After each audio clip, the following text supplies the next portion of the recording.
ನಮಸ್ಕಾರ. ಆರೋಗ್ಯ ಮಂಥನ ವಿಶೇಷ ಮಾತುಕತೆಗೆ ಸ್ವಾಗತ. ಇದು ಕರ್ನಾಟಕ ಆಯುರ್ವೇದಿಕ್ ಮೆಡಿಕಲ್ ಕಾಲೇಜ್ ಮತ್ತು ಆಸ್ಪತ್ರೆ ಅರ್ಪಿಸುವಂಥ ಆರೋಗ್ಯ ಮಂಥನ. ಇವತ್ತಿನ ಈ ಒಂದು ಮಾತುಕತೆಯಲ್ಲಿ ನಮ್ಮ ಜೊತೆಗೆ ಡಾಕ್ಟರ್ ಪಲ್ಲವಿ KS ಅವರು ಭಾಗವಹಿಸಿದ್ದಾರೆ. ನಾನು ಡಾಕ್ಟರ್ ಪಲ್ಲವಿ ಅವರನ್ನು ಸಮಸ್ತ ವೀಕ್ಷಕರ ಪರವಾಗಿ ಪ್ರೀತಿಯಿಂದ ಈ ಒಂದು ಕಾರ್ಯಕ್ರಮಕ್ಕೆ ಸ್ವಾಗತ ಮಾಡ್ತೀನಿ. ಡಾಕ್ಟರ್ ನಮಸ್ಕಾರ.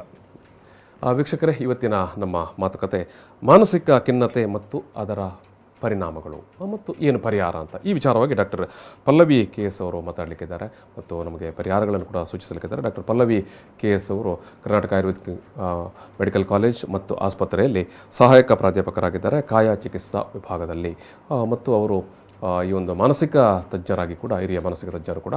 ಈ ಹಿನ್ನೆಲೆಯಲ್ಲಿ ಇವತ್ತಿನ ಮಾತುಕತೆಯಲ್ಲಿ ಮಾನಸಿಕ ಖಿನ್ನತೆ ಮತ್ತು ಅದಕ್ಕೆ ಏನು ಪರಿಹಾರ, ಈ ಒಂದು ವಿಚಾರವನ್ನು ಇವತ್ತಿನ ನಮ್ಮ ಮಾತುಕತೆಯಲ್ಲಿ ನಾನು ಮೊದಲಾಗಿ ಈ ಒಂದು ಮಾತುಕತೆಯನ್ನು ಆರಂಭಿಸುವಂಥ ಆರಂಭದಲ್ಲಿ ಇವತ್ತಿನ ಸನ್ನಿವೇಶ ಎಲ್ಲರಿಗೂ ಕೂಡ ಭಾರಿ ಬ್ಯುಸಿ. ಎಲ್ಲರೂ ಪ್ರತಿಯೊಬ್ಬರೂ ಕೂಡ ಸಣ್ಣ ಮಕ್ಕಳಿಂದ ಹಿಡಿದು ಹಿರಿಯರ ತನಕ ಎಲ್ಲರೂ ಬ್ಯುಸಿ, ಅಂಥ ಒಂದು ಬ್ಯುಸಿಯಾದ ಶೆಡ್ಯೂಲ್ ಎಲ್ಲರಿಗೂ ಕೂಡ.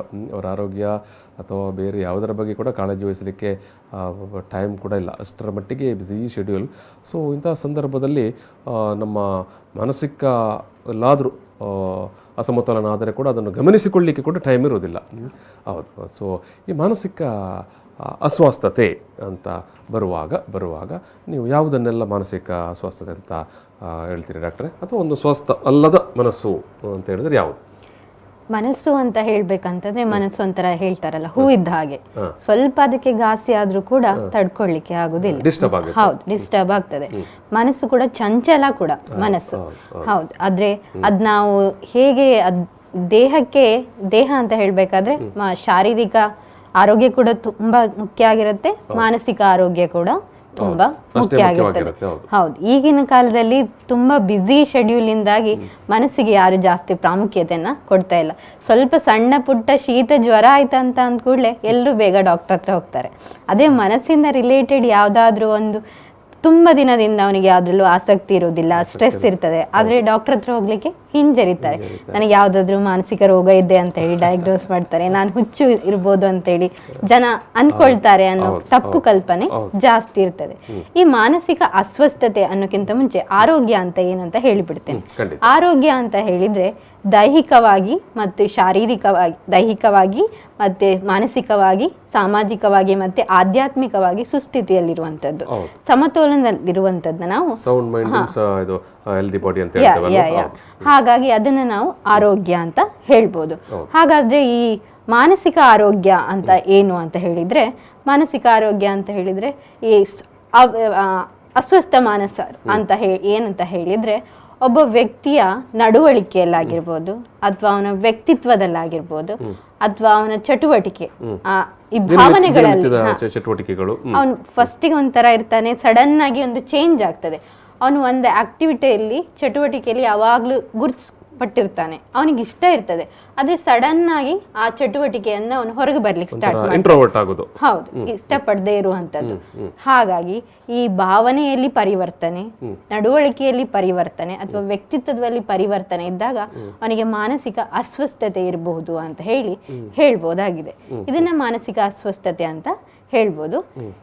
ಹೀಗೆ ಮಾನಸಿಕ ಅಸ್ವಸ್ಥತೆಯಲ್ಲಿ ಕೆಲವರಿಗೆ ಇದು ಆಂಗ್ಸೈಟಿ ಆಗಿರ್ಬೋದು, ನಾವು ಆತಂಕ, ಒತ್ತಡ ಅಂತ ಹೇಳ್ತೇವೆ, ಅದನ್ನ ಒಂದು ಡಿಸೀಸ್ ಆಗಿ ರೋಗ ಆಗಿ ಕನ್ಸಿಡರ್ ಮಾಡ್ಬೋದು. ಅಥವಾ ಖಿನ್ನತೆ, ಈಗಿನ ಬ್ಯುಸಿ ಶೆಡ್ಯೂಲ್ ಅಲ್ಲಿ ಅದು ಬೇರೆ ಕೊರೋನಾದಿಂದಾಗಿ ತುಂಬಾ ಜನ ಕೆಲಸ ಎಲ್ಲ ಕಳ್ಕೊಂಡ್ಬಿಟ್ರು, ನಿರುದ್ಯೋಗಿತನ ಜಾಸ್ತಿ ಆಗ್ಬಿಟ್ಟಿದೆ, ಹಣಕಾಸು ಅದರಿಂದ ಕೂಡ ಫೈನಾನ್ಷಿಯಲ್ ಆರ್ಥಿಕ ಸಮಸ್ಯೆ, ಸಮಸ್ಯೆ, ಹಾಗಾಗಿ ಅದೊಂದು ಸಾಮಾಜಿಕ ಬದುಕಿನ ಭದ್ರತೆ ಬಗ್ಗೆ ಸಮಸ್ಯೆ ಕಾಡುತ್ತೆ, ಖಿನ್ನತೆ ಕಾಡುತ್ತೆ. ಡಾಕ್ಟ್ರೆ, ಖಿನ್ನತೆಯನ್ನು ಯಾವೆಲ್ಲ ಆಸ್ಪೆಕ್ಟ್ ಅಲ್ಲಿ ನೀವು ಅದನ್ನು ಎಕ್ಸ್ಪ್ಲೇನ್ ಮಾಡ್ಬೋದು?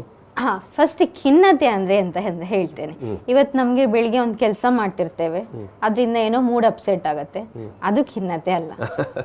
ಅಂದ್ರೆ ಕೆಲವರಿಗೆ ಅನ್ಕೊಳ್ತಾರೆ ನನಗೆ ಮೂಡ್ ಅಪ್ಸೆಟ್ ಆಯ್ತು ಸೊ ನನಗೆ ಖಿನ್ನತೆ ಇರ್ಬೋದೇನೋ, ಅದು ಒಂದೆರಡು ದಿನಕ್ಕೆ ಆಗುವಂಥದ್ದಲ್ಲ. ಖಿನ್ನತೆ ಅಂತ ಹೇಳಿದ್ರೆ ಬೆಳಿಗ್ಗೆ ನನಗೆ ಮೂಡ್ ಅಪ್ಸೆಟ್ ಆಯ್ತು, ಸಂಜೆ ಕೂಡ ಮೂಡ್ ಹಾಗೇ ಇರ್ಬೇಕಾಗ್ತದೆ. ಅದ್ರಲ್ಲಿ ಚೇಂಜ್ ಇರೋದಿಲ್ಲ. ಬೆಳಿಗ್ಗೆ ಆಸಕ್ತಿ ಇಲ್ಲ, ಸಂಜೆ ಆಸಕ್ತಿ ಬಂತು, ಅದು ಖಿನ್ನತೆ ಅಲ್ಲ. ಆ ಬೆಳಿಗ್ಗೆನೂ ಆಸಕ್ತಿ ಇರುವುದಿಲ್ಲ, ಸಂಜೆನೂ ಆಸಕ್ತಿ ಇರುವುದಿಲ್ಲ, ಇನ್ನು ಒಂದೆರಡು ದಿನ ಬಿಟ್ಟು ಕೇಳಿದ್ರು ಆಸಕ್ತಿಯಲ್ಲಿ ಏನು ಚೇಂಜ್ ಆಗುದಿಲ್ಲ, ಅದು ಒಂದೇ ತರ ಇರ್ತದೆ. ಅದನ್ನ ನಾವು ಖಿನ್ನತೆ ಅಂತ ಹೇಳ್ಬೋದು.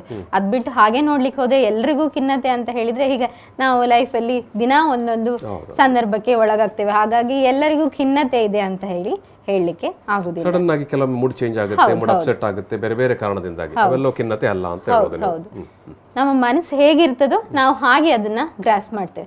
ಮನಸ್ಸು ಒಳ್ಳೇದಿತ್ತಂದ್ರೆ ನಮ್ಗೆಲ್ಲವೂ ಚಂದಾಗಿ ಕಾಣ್ತದೆ. ಅದು ಮನಸ್ಸೇ ಒಳ್ಳೇದಿರ್ಲಿಲ್ಲ ಅಂತ ಹೇಳಿದ್ರೆ ನೋಡಿದ್ರೆ ಇಷ್ಟಪಟ್ಟಿದ್ ಕೊಟ್ಟರು ಕೂಡ ನಮ್ಗೆ ಇಷ್ಟ ಆಗೋದಿಲ್ಲ.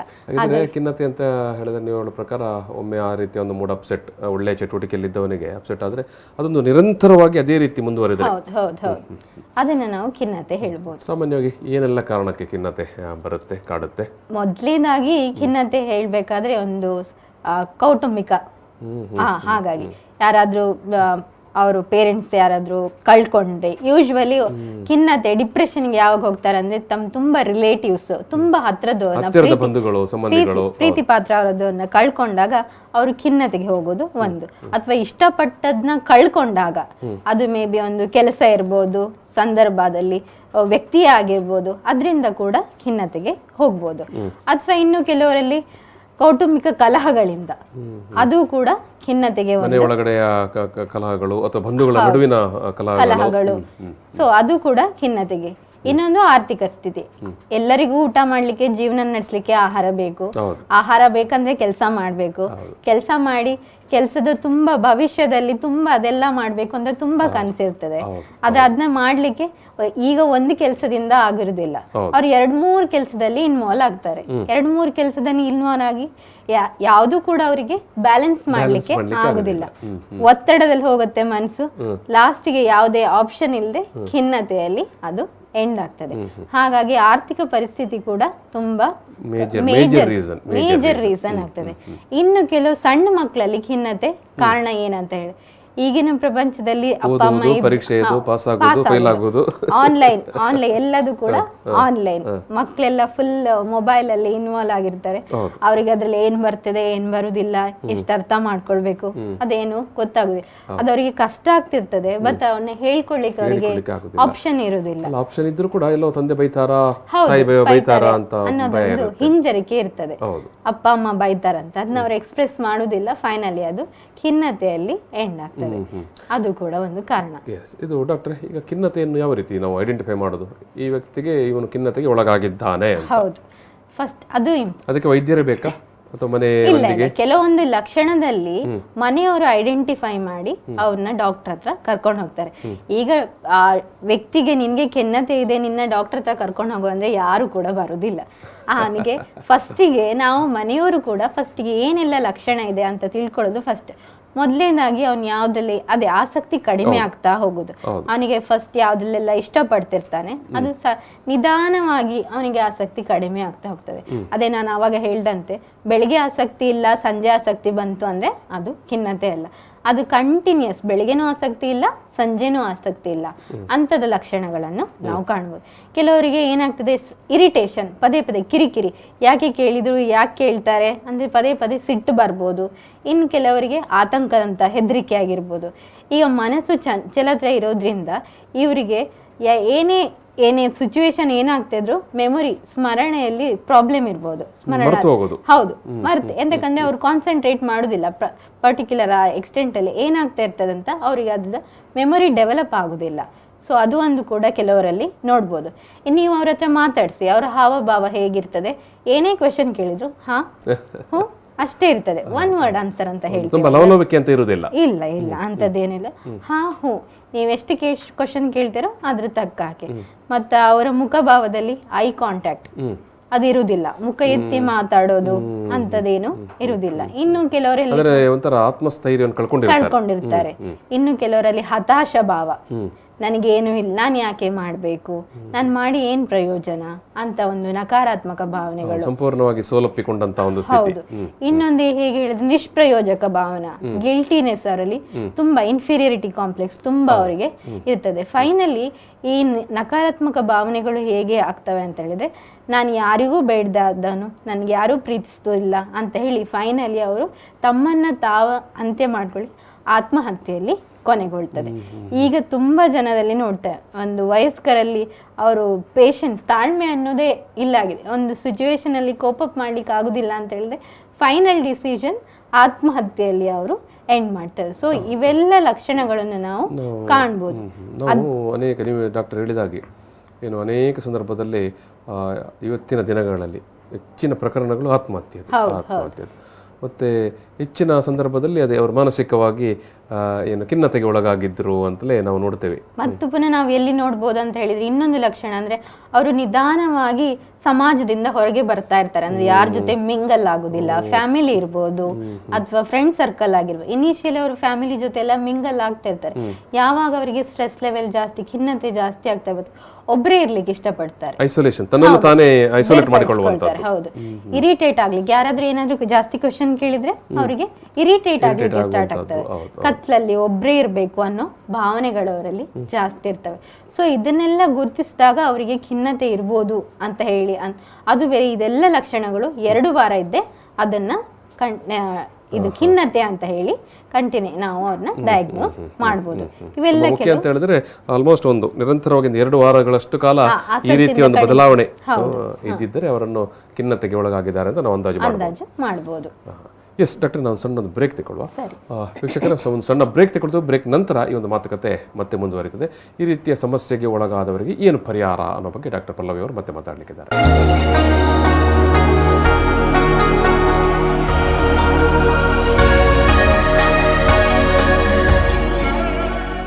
ಆರೋಗ್ಯ ಮಂಥನ ಮಾತುಕತೆಗೆ ಮತ್ತೆ ಸ್ವಾಗತ. ಇದು ಕರ್ನಾಟಕ ಆಯುರ್ವೇದಿಕ್ ಮೆಡಿಕಲ್ ಕಾಲೇಜು ಮತ್ತು ಆಸ್ಪತ್ರೆ ಅರ್ಪಿಸುವಂಥ ಆರೋಗ್ಯ ಮಂಥನ ಮಾತುಕತೆ. ಇವತ್ತಿನ ಈ ಒಂದು ಮಾತುಕತೆಯಲ್ಲಿ ಡಾಕ್ಟರ್ ಪಲ್ಲವಿ KS ಅವರು ಮಾನಸಿಕ ಖಿನ್ನತೆ ಮತ್ತು ಅದಕ್ಕೆ ಪರಿಹಾರ ಈ ವಿಚಾರವಾಗಿ ಮಾತಾಡ್ತಾ ಇದ್ದಾರೆ. ಈಗ ಬ್ರೇಕ್ಗಿಂತ ಮೊದಲು ಹೇಳಿದ್ರು ಅವರು, ಖಿನ್ನತೆಯ ಒಳಗಾಗಿರುವ ವ್ಯಕ್ತಿಗಳು ಯಾವ ರೀತಿಯಲ್ಲಿ ಇರ್ತಾರೆ, ಅವರ ಮೂಡ್ ಯಾವ ರೀತಿ ಬದಲಾಗಿರುತ್ತೆ, ಮತ್ತೊಂದು ನಿರಂತರವಾಗಿ ಒಂದು 2 ವಾರಗಳ ಕಾಲ ಅವರ ಚಲನ ವಲನ ಮಾತುಗಾರಿಕೆ ಅಥವಾ ಅವರು ತುಂಬ ಒಂದು ಐಸೋಲೇಟೆಡ್ ಆಗಿದ್ದರೆ ಅವರು ಖಿನ್ನತೆಗೆ ಒಳಗಾಗಿರುತ್ತಾರೆ ಅಂತ. ಎಸ್, ಈಗ ಖಿನ್ನತೆಗೆ ಒಳಗಾಗಿರುವ ಸಂದರ್ಭದಲ್ಲಿ ಡಾಕ್ಟ್ರೆ, ಸಾಮಾನ್ಯವಾಗಿ ಯಾವ ಒಂದು ಅಂದಾಜು ವಯಸ್ಸಿನಲ್ಲಿ ತೀವ್ರವಾಗಿ ಈ ರೀತಿಯ ಖಿನ್ನತೆಗೆ ಒಳಗಾಗ್ತಾರೆ ಜನ? ಖಿನ್ನತೆಗಳಿಗೆ ಇದೇ ವಯಸ್ಸಂತ ಇಲ್ಲ. ಈಗ ನೋಡಿದ್ರೆ ನಾವು ಮಕ್ಕಳಲ್ಲಿ ಕೂಡ ಜಾಸ್ತಿಯಾಗಿ ಖಿನ್ನತೆಯನ್ನು ಕಾಣ್ಬೋದಾಗಿದೆ ಈ ಆನ್ಲೈನ್ ಬಂದಿದ್ರಿಂದ. ಅಥವಾ ಪೇರೆಂಟ್ಸ್ ಇಬ್ರು, ತಂದೆ ತಾಯಿ ಇಬ್ರು ಕೆಲಸಕ್ಕೆ ಹೋಗೋದ್ರಿಂದ ಮಕ್ಕಳಿಗೆ ಇಂಪಾರ್ಟೆನ್ಸ್ ಕಮ್ಮಿ ಆಗ್ತಾ ಇದೆ ಅಂತ ಮಕ್ಕಳ ಮನಸ್ಸಲ್ಲಿ ಬರ್ತಾ ಇರ್ತದೆ. ಅಥವಾ ಮಕ್ಕಳು, ತಂದೆ ತಾಯಿ ಪ್ರೆಷರ್ ಆಗ್ತಿರ್ತದೆ, ನೀನ್ 98% ಬರಬೇಕು, 94% ಬರಬೇಕು, ಅವ್ರ ಮನೆಯಲ್ಲಿ ಅವನು ಅಷ್ಟು ಫಸ್ಟ್ ಕ್ಲಾಸ್ ಬಂದ, ನೀನ್ ಯಾಕೆ ಬರ್ಲಿಲ್ಲ ಅಂತ ತಂದೆ ತಾಯಿ ಪ್ರೆಷರೈಸ್ ಮಾಡ್ತಾ ಇರ್ತಾರೆ. ಆಚೆಗೆ ಅವನು ಓದ್ತಾ ಇರ್ತಾನೆ, ಮಗು ಓದ್ತಾ ಇದ್ರು ಕೂಡ ಅವನಿಗೆ ಇಲ್ಲ ನಾನು ಓದ್ತಾ ಇದ್ದೀನಿ ಬಟ್ ಆದ್ರೂ ಮಾರ್ಕ್ಸ್ ಬರ್ತಾ ಇಲ್ಲ ಅಂತ ಹೇಳೋ ಪರಿಸ್ಥಿತಿಯಲ್ಲಿ ಮಗು ಇದ್ರೂ ಕೂಡ ತಂದೆ ತಾಯಿಗೆ ಅಷ್ಟು ಪೇಷನ್ಸ್ ಇರೋದಿಲ್ಲ, ಕೇಳಿಸಿಕೊಳ್ಳೋ ಪೇಷನ್ಸ್ ಕೂಡ ಇರೋದಿಲ್ಲ, ಅರ್ಥ ಮಾಡಿಕೊಳ್ಳೋ ಪೇಷನ್ಸ್ ಕೂಡ ಇರೋದಿಲ್ಲ. ಹೌದು. ಹಾಗಾಗಿ ಅವರಲ್ಲಿ ನಾವು ಈ ಮಕ್ಕಳಲ್ಲಿ ಅವರಾಗಿ ತನ್ನಿಂದ ಸೊ ಹಾಗಾಗಿ ಮಕ್ಕಳಲ್ಲಿ ಕೂಡ ನಾವು ಖಿನ್ನತೆಯನ್ನ ಕಾಣಬಹುದಾಗಿದೆ. ಮಕ್ಕಳ ವಯಸ್ಸು ಸ್ವಲ್ಪ ದಾಟಿದ ಟೀನೇಜ್ ಅಲ್ಲೂ ಕೂಡ ಅದು ಈಗ ಸರ್ವೇ ಸಾಮಾನ್ಯ. ಒಂದು ವಯಸ್ಕರಲ್ಲಿ ಏನಂದ್ರೆ ಅವರು ಒಂದೇ ಎಟ್ ಎ ಟೈಮ್ 2-3 ಕೆಲಸಗಳಿಗೆ ಇನ್ವಾಲ್ವ್ ಆಗಿರ್ತಾರೆ. ಅದನ್ನ ಅವನು ಕೋಪಪ್ ಮಾಡ್ಲಿಕ್ಕೆ ಆಗದೆ ಅವರು ಕೂಡ ಹೇಳಲಿಕ್ಕೂ ಆಗುದಿಲ್ಲ, ಪೇರೆಂಟ್ಸ್ ಹತ್ರ ಶೇರ್ ಮಾಡ್ಲಿಕ್ಕೂ ಆಗುದಿಲ್ಲ, ಫ್ರೆಂಡ್ಸ್ ಹತ್ರ ಶೇರ್ ಮಾಡಿದ್ರೆ ಅಟ್ಲೀಸ್ಟ್ ಏನಾದ್ರೂ ಗೈಡ್ಲೈನ್ ಸಿಗ್ತದೆ. ಬಟ್ ಅವ್ರು ಅದನ್ನ ರೆಡಿ ಇರುವುದಿಲ್ಲ. ಎಲ್ಲ ಮಾನಸಿಕ ಸಮಸ್ಯೆಗಳ ಮೇನ್ ಆತ್ಮಹತ್ಯೆ ಯಾಕೆ ಕಾರಣ ಅಂತ ಅವ್ರು ಯಾರ ಹತ್ರನೂ ಶೇರ್ ಮಾಡ್ಲಿಕ್ಕೆ. ಈಗ ನಾನು ಈ ಟೀನೇಜಿನಿಂದ ಈ ಒಂದು ಕಾಲೇಜ್ ಪದವಿ ಮುಗಿಸುವಂತ ಒಂದು ಏಜ್ ಇರ್ತದಲ್ಲ, ಒಂದು 15ರಿಂದ ಒಂದು 20-25 ವಯಸ್ಸಿನ ಏಜ್, ಆ ಏಜಿನವರು ಕೂಡ ಖಿನ್ನತೆಗೊಳಗಾಗ್ತಾರೆ. ಹೌದು, ಅವರಲ್ಲಿ ಎಂತ ಪೇಷನ್ಸ್ ಅನ್ನೋದಿರುತ್ತೆ, ತಾಳ್ಮೆ ತುಂಬಾ ಕಡಿಮೆ ಆ ಏಜ್ ಅಲ್ಲಿ. ಬೇಡ ಅಂತ ಹೇಳಿದ್ರೆ ಮಾಡ್ತಾರೆ ಅಂತ ಒಂದು ಹೇಳ್ತಾರಲ್ಲ, ಆ ಏಜ್ ಅಲ್ಲಿ ಪೇಷನ್ಸ್ ತುಂಬಾ ಕಡಿಮೆ. ಅದನ್ನ ಅವರು ತುಂಬಾ ನಿಧಾನವಾಗಿ ತಕೊಳ್ಳೋ ಮನಸ್ಥಿತಿಯಲ್ಲಿ ಇರುವುದಿಲ್ಲ. ಇದು ಬೇಡ ಅಂದ್ರೆ ಬೇಡ, ಬೇಕು ಅಂದ್ರೆ ಬೇಕು, ಆ ಮೂಮೆಂಟಿಗೆ ಅವರು ಡಿಸಿಷನ್ ತಕೊಳ್ತಾರೆ. ಅದರಿಂದ ಮುಂದೆ ಏನ್ ಔಟ್ಕಮ್, ಅದರಿಂದ ಏನಾಗ್ತದೆ, ತಮ್ಮ ಫ್ಯಾಮಿಲಿಗೆ ಏನು, ಅದ್ರ ಬಗ್ಗೆ ಅವರು ಯೋಚನೆ ಮಾಡ್ಲಿಕ್ಕೆ ಕೂಡ ಹೋಗೋದಿಲ್ಲ. ಇದು ಡಾಕ್ಟರ್, ಈಗ ಖಿನ್ನತೆಗೆ ಒಳಗಾಗಿರುವವರನ್ನು ಅವರ ಮನೆಯವರು ಮತ್ತು ಅವರ ಬಂಧು ಬಳಗ ಅಥವಾ ಆಸುಪಾಸಿನವರೆಲ್ಲ ಯಾವ ರೀತಿ ನೋಡಿಕೊಳ್ಳಬೇಕು? ಒಂದನೇದಾಗಿ ಅದೇ ಮಕ್ಕಳಲ್ಲಿ ಈಗ ಖಿನ್ನತೆ ಬಂತಂತ ಹೇಳಿದ್ರೆ ಪೇರೆಂಟ್ಸ್ ಜಾಸ್ತಿ ಪ್ರೆಷರೈಸ್ ಮಾಡಬಾರ್ದು. ಮೊದಲನೇದಾಗಿ ಮಕ್ಕಳಲ್ಲಿ ಪೇರೆಂಟ್ಸ್ ಮೇಲೆ ಕಾನ್ಫಿಡೆನ್ಸ್ ಗೇನ್ ಆಗೋ ತರ ಮಾತಾಡ್ಬೇಕು. ಈಗ ನಾವು ಮಕ್ಳ ಜೊತೆ ಫ್ರೆಂಡ್ ಆಗಿದ್ರೆ ಮಕ್ಳೆಲ್ಲ ಎಕ್ಸ್ಪ್ರೆಸ್ ಮಾಡ್ತಾರೆ. ಅದ್ ಬಿಟ್ಟು ನಾವೇ ಜಾಸ್ತಿ ಅವ್ರಿಗೆ ಬೈತಾ ಇದ್ರೆ ಹೊಡಿತಾ ಇದ್ರೆ ಅವ್ರೇನು ನಮ್ಮ ಹತ್ರ ಹೇಳ್ಕೊಳ್ಳೋದಿಲ್ಲ. ಅವ್ರ ಹತ್ರ ಕೇಳಿದ್ರೆ ಅಪ್ಪ ಬೈತಾರೆ, ಅಮ್ಮ ಬೈತಾರೆ, ನಾವ್ ಯಾಕೆ ಹೇಳ್ಬೇಕು? ತಮ್ಮಲ್ಲಿ ತಾವೇ ಅದನ್ನ ಸಪ್ರೆಸ್ ಮಾಡಿ ಲಾಸ್ಟ್ಗೆ ಅದು ಅವರಿಗೆ ಖಿನ್ನತೆಗೆ ಅವರು ಒಳಗಾಗ್ತಾರೆ. ಸೊ ಆವಾಗ ಮಕ್ಳಿಗೇನು ಪೇರೆಂಟ್ಸ್ ನ ಚಂದ ಕಾನ್ಫಿಡೆನ್ಸ್ ಗೈಡ್ ಮಾಡಿ ಅವರಿಗೆ ಸಪೋರ್ಟಿವ್ ಆಗಿ ಮಾತಾಡಿ ಸ್ವಲ್ಪ ಸಾಂತ್ವನ ಹೇಳಿ ಹೀಗೆಲ್ಲ ಮಾಡಬೇಕು ಅಂತ ಹೇಳಿದಾಗ ಮಾತ್ರ ಅದು ಪೇರೆಂಟ್ಸ್ ಇದು ಒಂದು ಕರ್ತವ್ಯ ಆಗಿರ್ತದೆ. ಅದೇ ಹದಿಹರಿಯರಲ್ಲಿ ಅಂತ ಅಂದ್ರೆ ಅವರಿಗೆ ಅದು ನಾನು ಅವಾಗ್ಲೇ ಹೇಳ್ದಿರುವಾಗ ಅವ್ರಿಗೆ ತಾಳ್ಮೆ ಕಮ್ಮಿ ಇರ್ತದೆ. ಅವ್ರಿಗೆ ಏನ್ ಹೇಳ್ತಾರೋ ಆ ಮೂಮೆಂಟಿಗೆ ಅದು ಬೇಕು. ಬೇಡ ಅಂತ ಹೇಳಿದ್ರೆ ಸಿಟ್ಟು ಬರ್ತದೆ, ನಾನು ಮನೆ ಬಿಟ್ಟು ಹೋಗ್ತೀನಿ. ಹೌದು, ಹಾಗಾಗಿ ನಾವು ಕಿರಿಕಿರಿ ಮಾಡ್ತಾರೆ ಅಂತ. ಹೌದು, ಸಪೋರ್ಟಿವ್ ಆಗಿ ತಾಳ್ಮೆಯಿಂದ, ಆಗ ಪೇರೆಂಟ್ಸ್ ಸಪೋರ್ಟಿವ್ ಆಗಿ ತಾಳ್ಮೆಯಿಂದ ಮಕ್ಕಳ ಜೊತೆ ಫ್ರೆಂಡ್ಶಿಪ್ ಡೆವಲಪ್ ಮಾಡಿ ನಿಧಾನವಾಗಿ ಅವರ ಮನಸ್ಸಲ್ಲಿ ಏನಿದೆ ಅಂತ ಹೇಳಿ ಅರ್ಥ ಮಾಡ್ಕೊಳ್ಬೇಕಾಗ್ತದೆ. ಆವಾಗ ನಾವು ಅವರನ್ನ ಆ ಪ್ರಾಬ್ಲಮ್ ಇಂದ ಹೊರಗೆ ತೆಗಿಲಿಕ್ಕೆ ಸಾಧ್ಯ ಆಗ್ತದೆ. ಈಗ ಡಾಕ್ಟ್ರೆ, ಈಗ ಸಾಮಾನ್ಯ ಖಿನ್ನತೆಗೆ ಒಳಗಾದವರು ಈ ಹೆಚ್ಚಿನ ಸಂದರ್ಭದಲ್ಲಿ ಅವರು, ನೀವು ಕೂಡ ಹೇಳಿದ್ರಿ, ಆತ್ಮಹತ್ಯೆಗೆ ಶರಣಾಗ್ತಾರೆ ಅಂತ. ಈ ಆತ್ಮಹತ್ಯೆಗೆ ಶರಣಾಗಲಿಕ್ಕೆ ಯಾವ ಸಂದರ್ಭದಲ್ಲಿ ನಿರ್ಧಾರ ಮಾಡ್ತಾರೆ? ಅದೇ ಒಂದನೇದಾಗಿ ನಿರ್ಧಾರ ಮಾಡ್ತಾರೆ. ಈ ಆತ್ಮಹತ್ಯೆಗೆ ಯೂಶುವಲಿ ಜಾಸ್ತಿ ಯಾರಂತ ಹೇಳಿದ್ರೆ, ಈಗ ಸ್ಟ್ಯಾಟಿಸ್ಟಿಕ್ಸ್ ನೋಡಿದ್ರೆ ಜನರಲಿ ಮೇಲ್ಸ್, ಅದು ಮೇಲ್ಸ್ ಅಲ್ಲಿ ಜಾಸ್ತಿ ಪುರುಷರಲ್ಲಿ ಕೂಡ ಆತ್ಮಹತ್ಯೆ ಪ್ರಮಾಣ ಒಂದು ಜಾಸ್ತಿ ಅಂತ. ಇನ್ನೊಂದು ಏನಂತ ಹೇಳಿದ್ರೆ, ಒಬ್ರಿಗೆ ಈ ಖಿನ್ನತೆ ಅನ್ನೋದು ಒಂದು ಎಪಿಸೋಡ್ ಟೈಪ್ ಕಂತಲ್ಲಿ ಬರ್ತವೆ. ಅಂದ್ರೆ ಒಂದು 6 ತಿಂಗಳು ಬಂದ್ರೆ ಮತ್ತೆ ಗ್ಯಾಪ್, ಮತ್ತೆ ಅವರು ಮೆಡಿಕೇಶನ್ ತಗೊಳ್ಳೆ ಹಾಗೆ ಕಂತಲ್ಲಿ ಇರ್ತವೆ. ಈಗ 1-2-3 ತಿಂಗಳು ಬಂದಿದೆ, ಅವ್ರು ಮೆಡಿಕೇಶನ್ ತಕೊಂಡಿದ್ದಾರೆ, ನೆಕ್ಸ್ಟ್ ಸ್ಟಾಪ್ ಆಯ್ತು. ಆ ಮಿಡ್ಲಲ್ಲಿ ಏನಾದ್ರೂ ಮತ್ತು ಪುನಃ ಅವರಿಗೆ ಮನೋಭಿಘಾತ ಆಯ್ತು, ಮನಸ್ಸಿಗೆ ಘಾತವಾಯ್ತು, ಅವ್ರಿಗೆ ಅದನ್ನ ಕೆಪಾಸಿಟಿ ಇರುವುದಿಲ್ಲ, ಕಂಟ್ರೋಲ್ ಮಾಡೋ ಕೆಪಾಸಿಟಿ ಅವರಿಗೆ ಇರುವುದಿಲ್ಲ. ಆಗ ಫೈನಲಿ ಅವರು ಡೈರೆಕ್ಟ್ ಆಗಿ ಸುಸೈಡ್ಗೆ ಒಂದು ಒಳಗಾಗ್ತಾರೆ. ಇದು ಒಂದು ಕಾರಣ ಇರ್ಬೋದು. ಇನ್ನು ಕೆಲವರಿಗೆ ಅದೇ ಮನೆಯ ಪರಿಸ್ಥಿತಿ ಚೆನ್ನಾಗಿರ್ಲಿಲ್ಲ, ಆರ್ಥಿಕವಾಗಿ ಕಷ್ಟ, ಕುಟುಂಬದ ಒಳಗಡೆ ಕಷ್ಟ, ಮನೆ ಒಳಗಡೆ ಏನು ಕಲಹಗಳು. ಹೌದು, ಈಗ ಕೆಲವರಿಗೆ ಇನಿಷಿಯಲಿ ಮದುವೆ ಆಗೋಕ್ಕಿಂತ ಮುಂಚೆ ತುಂಬಾ ಫ್ರೆಂಡ್ ಸರ್ಕಲ್ ಎಲ್ಲ ಇರ್ತದೆ, ಆಮೇಲೆ ಎಲ್ಲದನ್ನು ಬಿಡ್ತಾರೆ. ಈ ಫ್ರೆಂಡ್ ಸರ್ಕಲ್ ಇರುವಾಗ ಎಲ್ಲದು ಅವ್ರು ಶೇರ್ ಮಾಡ್ಕೊಳ್ತಾ ಇರ್ತಾರೆ, ಅವ್ರ ಗೈಡ್ಲೈನ್ಸ್ ತಗೊಳ್ತಾ ಇರ್ತಾರೆ. ಅವ್ರು ಯಾವಾಗ ಸಪರೇಟ್ ಆಗ್ತಾರೋ ಒಬ್ಬಂಟಿಯಾಗಿ, ಆಚೆಗೆ ವೈಫ್ ಹತ್ರ ಹೇಳಲಿಕ್ಕೆ ಆಗುದಿಲ್ಲ, ಈಚೆಗೆ ಪೇರೆಂಟ್ಸ್ ಹತ್ರ ಹೇಳಲಿಕ್ಕೆ ಆಗುದಿಲ್ಲ, ಹೇಳಿದ್ರೆ ಏನಂತ ಹೇಳ್ತಾರೆ ಅಂತ ಒಂದು ಮನೋಭಾವನೆ ಅವರಲ್ಲಿ, ಅದೇ ಗಿಲ್ಟಿ ಕಾಂಪ್ಲೆಕ್ಸ್ ಇದ್ದು ಫೈನಲಿ ಅವರಿಗೆ ಏನು ದಾರಿ ತೂಚದೆ ಮತ್ತೆ ಫೈನಲಿ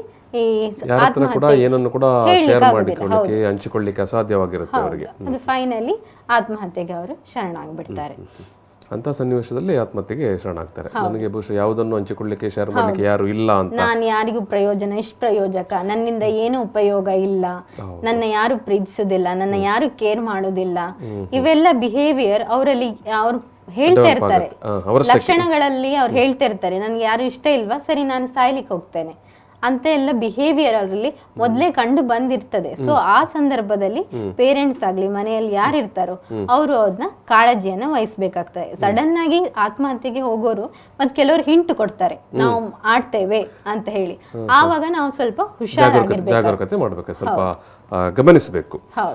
ಎಸ್ ಡಾಕ್ಟರ್, ಈಗ ಈ ಒಂದು ಸಮಸ್ಯೆಗೆ ಏನು ಚಿಕಿತ್ಸೆ, ಖಿನ್ನತೆಗೆ ಏನು ಚಿಕಿತ್ಸೆ, ಆಯುರ್ವೇದ ಹಿನ್ನೆಲೆಯಲ್ಲಿ ಯಾವ ಚಿಕಿತ್ಸೆ? ಮೊದಲನೇದಾಗಿ ಎಲ್ಲ ಮಾನಸಿಕ ಕಾಯಿಲೆಗಳಿಗೆ ಕಾರಣ ಏನು ಅಂತ ತಿಳ್ಕೊಳ್ಬೇಕು. ಕಾರಣದಲ್ಲೇ ಮದ್ದುಂಟು. ಆ ಕಾರಣದಿಂದ ಅವನ್ನ ಹೊರಗೆ ತೆಗೆದ್ರೆ ಆಟೋಮೆಟಿಕಲಿ ಅವನಿಗೆ ಮೆಡಿಸಿನ್ ಅದೇ ಚಿಕಿತ್ಸೆಯಾಗಿ ಒಂದು ಹೆಲ್ಪ್ ಆಗ್ತದೆ. ಎರಡನೇದಾಗಿ ಎಲ್ಲ ಮಾನಸಿಕ ಕಾಯಿಲೆಗಳಿಗೆ ಚಿಕಿತ್ಸೆಯಾಗಿ ಓರಲ್ ಮೆಡಿಕೇಶನ್ ಬೇಕಾ ಬೇಡವಾ? ಯಾಕಂದ್ರೆ ಎಲ್ಲರೂ ಈಗ ಇದು ಖಿನ್ನತೆ ಅಂದ್ರೆ ಅದರಲ್ಲಿ 2-3 ತರ ಸ್ಟೇಜ್ ಉಂಟು, ಮೈಲ್ಡ್, ಮಾಡರೇಟ್, ಸಿವಿಯರ್ ಅಂತ ಹೇಳಿ. ಕೆಲವರಿಗೆ ಅದು ಅವಶ್ಯಕತೆ ಇರುವುದಿಲ್ಲ. ಹೌದು, ಅವಶ್ಯಕತೆ ಅವರಿಗೆ 2-3 ಸಿಂಪ್ಟಮ್ ಅಷ್ಟೇ ಇರ್ಬೋದು. ಅವಾಗ ಅವರಿಗೆ ಕೌನ್ಸಿಲಿಂಗ್ ಅಥವಾ ಸೈಕೋಥೆರಪಿನ ಅದರಿಂದ ಕೂಡ ಅವ್ರನ್ನ ನಾವು ಟ್ರೀಟ್ ಮಾಡ್ಬೋದು. ಆವಾಗ ಅವರಿಗೆ ಓರಲ್ ಮೆಡಿಕೇಶನ್ ಅವಶ್ಯಕತೆ ಇರೋದಿಲ್ಲ. ಎರಡನೇದಾಗಿ ಈಗ ಕೆಲವರಿಗೆಲ್ಲ ಮೈಲ್ಡ್, ಮಾಡರೇಟ್ ಅಥವಾ ಸಿವಿಯರ್ ಸ್ಟೇಜ್ ಅಲ್ಲಿ ಅವರಿಗೆ ಮೆಡಿಕೇಶನಲ್ಲಿ ಅವರು ಸರಿ ಆಗ್ತಾರೆ. ಇನ್ನು ಸಿವಿಯರ್ ಸ್ಟೇಜ್ ಇದ್ದಲ್ಲಿ ಅವರಿಗೆ 2 ಕಾಂಬಿನೇಷನ್, ಒಂದು ಸೈಕೋಥೆರಪಿನೂ ಬೇಕಾಗ್ತದೆ, ಇನ್ನೊಂದು ಓರಲ್ ಮೆಡಿಕೇಶನ್ ಕೂಡ ಬೇಕಾಗ್ತದೆ. ಅದೇ ಆಯುರ್ವೇದಕ್ಕೆ ಬಂದ್ರೆ ಯಾವ ತರದಲ್ಲಿ ಟ್ರೀಟ್ಮೆಂಟ್ ಮಾಡ್ಬೋದು ಅಂತ ಹೇಳಿದ್ರೆ, ಯೂಶುವಲಿ ನಾವು ಆಯುರ್ವೇದದಲ್ಲಿ ವಾತ ಪಿತ್ತ ಕಫನ ನಾವು ತ್ರಿದೋಷ ತುಂಬಾ ಪ್ರಾಮುಖ್ಯತೆಯನ್ನ ಕೊಡ್ತೇವೆ. ಹಾಗೆ ಮಾನಸಿಕ ದೋಷ ಆದ ರಜತಮ ಅಂತ ಹೇಳ್ತೇವೆ, ಅದಕ್ಕೆ ಪ್ರಾಮುಖ್ಯತೆಯನ್ನ ಕೊಡ್ತೇವೆ. ಆ ಮಾನಸಿಕ ದೋಷ ಅಥವಾ ಶಾರೀರಿಕ ದೋಷದಲ್ಲಿ ಇಂಬ್ಯಾಲೆನ್ಸ್ ಆದ್ರೆ ಅದರಿಂದ ರೋಗಗಳು ಬರ್ತವೆ ಅನ್ನೋದು ಆಯುರ್ವೇದ ಕಾನ್ಸೆಪ್ಟ್. ಸೊ ನಾವು ಇದಕ್ಕೆ ಟ್ರೀಟ್ಮೆಂಟ್ ಆಗಿ ಸಂಶೋಧನ ಸಂಶಮನ ಅಂದ್ರೆ ದೋಷಗಳನ್ನ, ಪ್ರಕುಪಿತವಾದ ದೋಷಗಳನ್ನ ದೇಹದಿಂದ ಹೊರಗಾಕೋದನ್ನ ನಾವು ಸಂಶೋಧನಾ ಚಿಕಿತ್ಸಾ ಅಂತ ಹೇಳ್ತೇವೆ. ಸಂಶಮನ ಅಂದ್ರೆ ಓರಲ್ ಮೆಡಿಕೇಶನ್ ಕೊಟ್ಟು ಬಾಡಿಯಲ್ಲಿ ಸಮತೋಲನ, ಆ ಅಸಮತೋಲನ ದೋಷಗಳನ್ನ ಸಮತೋಲನ ಮಾಡುವಂಥದ್ದು. ಸೊ ಶೋಧನಾ ಥೆರಪಿಯಲ್ಲಿ ಈಗ ನಾವು ಕೇಳಿರ್ಬೋದು ವಮನ ವಿರೇಚನ ಟ್ರೀಟ್ಮೆಂಟ್ ಅಂತ ಹೇಳಿ, ಬಸ್ತಿ ಟ್ರೀಟ್ಮೆಂಟ್ ಅಥವಾ ನಸ್ಯ ಟ್ರೀಟ್ಮೆಂಟ್. ಸೊ ಇವೆಲ್ಲ ನಾವು ಅಡ್ವೈಸ್ ಮಾಡ್ಬೋದು, ವಿರೇಚನ ಅಥವಾ ನಸ್ಯ ಟ್ರೀಟ್ಮೆಂಟ್ ನ ಅಡ್ವೈಸ್ ಮಾಡ್ಬೋದು. ಅದೇ ಶಮನದಂತ ಹೇಳಿದ್ರೆ ಕೆಲವು ಅರಿಷ್ಟ ಪ್ರಿಪ್ರೇಷನ್ಸ್ ಅಥವಾ ಟ್ಯಾಬ್ಲೆಟ್ಸ್ ಅದನ್ನ ನಾವು, ಅಥವಾ ಘೃತ ಮೆಡಿಕೇಟೆಡ್ ಘೀಗಳನ್ನ ಕೂಡ ನಾವು ಅಡ್ವೈಸ್, ಡಿಪೆಂಡ್ ಎಷ್ಟು ಯಾವ ಸಿವಿಯರಿಟಿ ಇದೆ ಅದನ್ನ ನೋಡಿ ನಾವು ಅವರಿಗೆ ಟ್ರೀಟ್ಮೆಂಟ್ ನ ಹಾಕ್ಬೇಕಾಗ್ತದೆ. ಫಾರ್ ಎಕ್ಸಾಂಪಲ್ ಸರಸ್ವತಾರಿಷ್ಟ, ಬ್ರಾಹ್ಮಿಥೈ, ಘೃತ, ಹಾಗೆ ಕೆಲವೊಂದು ಮೆಡಿಕೇಶನ್ ನಾವು ಅವರಿಗೆ ಅಡ್ವೈಸ್ ಮಾಡ್ಬೋದು. ಇಷ್ಟೆಲ್ಲ ಬಿಟ್ಟು ಬೇರೆ ಯಾವ ತರದ್ದು ಅಂತ ಹೇಳಿದ್ರೆ ಪಂಚಕರ್ಮದಲ್ಲಿ ಇವೆಲ್ಲ ಮೇನ್ ಟ್ರೀಟ್ಮೆಂಟ್. ಇನ್ನು ಕೆಲವೆಲ್ಲ ಅಭ್ಯಂಗಗಳು, ಅಭ್ಯಂಗ ಅಂತ ಹೇಳಿದ್ರೆ ಕಾಮನ್ ಮ್ಯಾನ್ ಟರ್ಮ್ ಅಲ್ಲಿ ಮಸಾಜ್ ಮಾಡುವಂಥದ್ದು. ಇದು ಮಸಾಜ್ ಮಾಡುವಂಥದ್ದಲ್ಲ, ಎಣ್ಣೆಯನ್ನ, ಮೆಡಿಕೇಟೆಡ್ ಆಯಿಲ್ ನ, ಅದಕ್ಕೆ ಒಂದು ರೀತಿ ನೀತಿ ನಿಯಮಗಳಂತ ಉಂಟು. ಆ ಅಭ್ಯಂಗ ಮಾಡ್ಲಿಕ್ಕೆ 40 ರಿಂದ 45 ನಿಮಿಷ ಒಂದು ಎಣ್ಣೆಯನ್ನ ಇದು ಅಭ್ಯಂಜನ ಮಾಡುವಂಥದ್ದು, ಅದನ್ನ ನಾವು ಅಭ್ಯಂಗ ಅಂತ ಹೇಳಿ. ಈ ಅಭ್ಯಂಗ ಮಾಡೋದ್ರಿಂದ ದೇಹ ಮತ್ತು ಮನಸ್ಸಿಗೆ ರಿಲ್ಯಾಕ್ಸ್ ಆಗ್ತದೆ.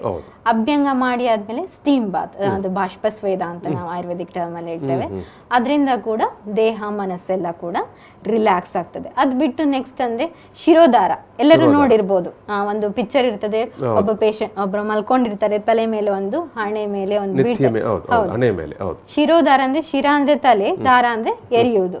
ಎಣ್ಣೆ ಅಥವಾ ತೈಲ ಅಥವಾ ಹಾಲು ಅಥವಾ ನೀರು ಒಂದು ಸರ್ಟನ್ ಹೈಟ್, ಒಂದು ಸ್ಪೆಸಿಫಿಕ್ ಹೈಟ್, ನಿರ್ದಿಷ್ಟ ಎತ್ತರದಿಂದ ಅದನ್ನ ಹಾಕುವಂತದ್ನ ಶಿರೋಧಾರ ಸಂದರ್ಭದಲ್ಲಿ ಮನಸ್ಸು ತುಂಬಾ ಕೂಲ್ ಆಗುತ್ತೆ. ಹೌದು, ಏನೇ ಅವನಿಗೆ ಒತ್ತಡ ಇದ್ರೆ ಕಡಿಮೆ ಆಗ್ತದೆ, ಅವನ ಮಾನಸಿಕ ಖಿನ್ನತೆ ಅಥವಾ ನಿದ್ರಾಹೀನತೆ ಅಂತ ಎಲ್ಲ ಸಮಸ್ಯೆಗಳು ಅವನಿಗೆ ಕಡಿಮೆ ಆಗ್ತದೆ.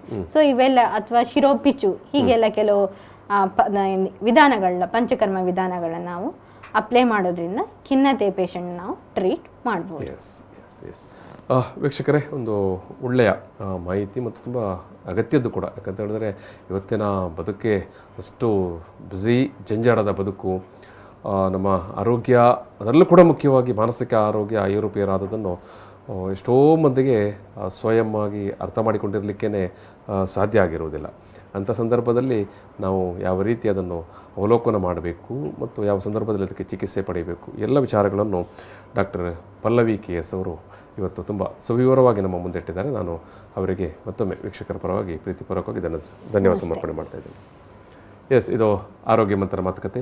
ಇವತ್ತಿನ ಈ ಒಂದು ಮಾತುಕತೆಯಲ್ಲಿ ಡಾಕ್ಟರ್ ಪಲ್ಲವಿ KS ಅವರು ಕರ್ನಾಟಕ ಆಯುರ್ವೇದಿಕ್ ಮೆಡಿಕಲ್ ಕಾಲೇಜ್ ಮತ್ತು ಆಸ್ಪತ್ರೆಯ ತಜ್ಞ ಮಾನಸಿಕ ವೈದ್ಯರು ಮತ್ತು ಸಹಾಯಕ ಪ್ರಾಧ್ಯಾಪಕರು, ಕಾಯ ಚಿಕಿತ್ಸಾ ವಿಭಾಗ.